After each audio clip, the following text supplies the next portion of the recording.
Look at the Dow Jones Industrials, and if it's possible, we should really put up an intraday here, because at the highs of the session, just around 11:30 a.m. Eastern, the Dow was up about 350 points. Then it moderated. It came down, and it was up still triple digits, but with a one handle.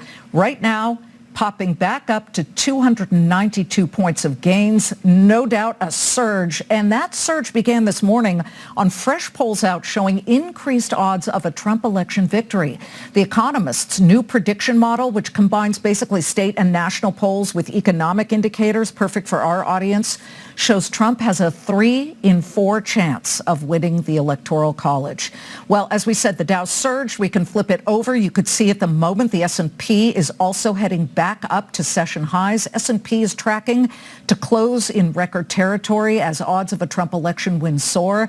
NASDAQ also extending its 6-week win streak. We see it gaining about 92 points, still off the highs of the day.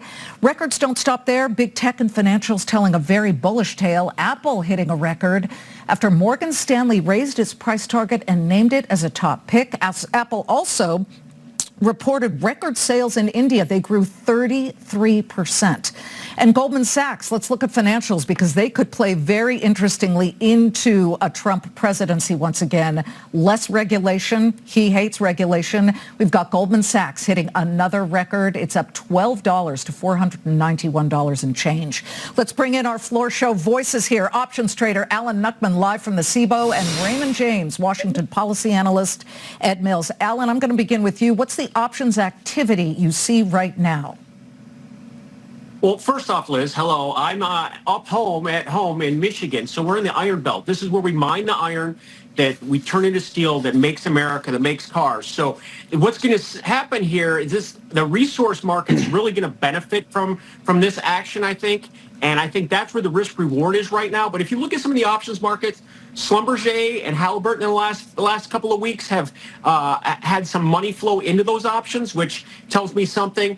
And recently, today, some interesting actions also happening in some of the Bitcoin stocks. You've got Coin, you've got CleanSpark, you've got Riot. Bitcoin is roaring. Hold on, let me just interrupt you here. Bitcoin is roaring higher right now. Right. It is up nearly 10% to 63,561. President Trump has said if he were reelected or get that second term, he would be very crypto friendly. Go ahead.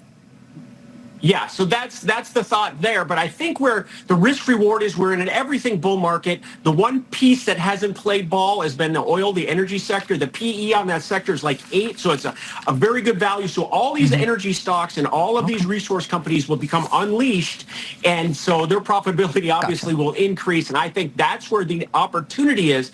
The big issue is the dollar. We know we're going to cut rates, and the dollar, if that declines, that helps all assets, and that could be the next catalyst for acceleration of this market that's already seen 40 new all-time highs this year in the S&P alone. Alan, thank you. Dow is up 300 points. Ed Mills, Alan was just talking about energy. What are the sectors that could benefit from a Trump presidency?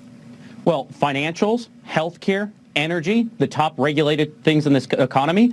Launch for a conversation about potential inflation, a yield steepener, but buy America, because especially with the J.D. Vance pick, there's going to be a sense that we're going to have more onshoring, and that is going to help small caps with a lot of U.S. exposure. That's what the clients at Raymond James are asking me the most today. Yeah, IWM, which is the ETF that encompasses the Russell 2000, has been looking very strong. It's up 2.25%. This is a 3-week chart. If you saw intraday high, we'd probably see it at an all-time, well, at least a 2-year move to the upside here. Alan Nuckman and Ed Mills, great to see you. We are coming right back. The markets are continuing to thrust higher on the news that President Trump, as a candidate, has named J.D. Vance of Ohio as his running mate.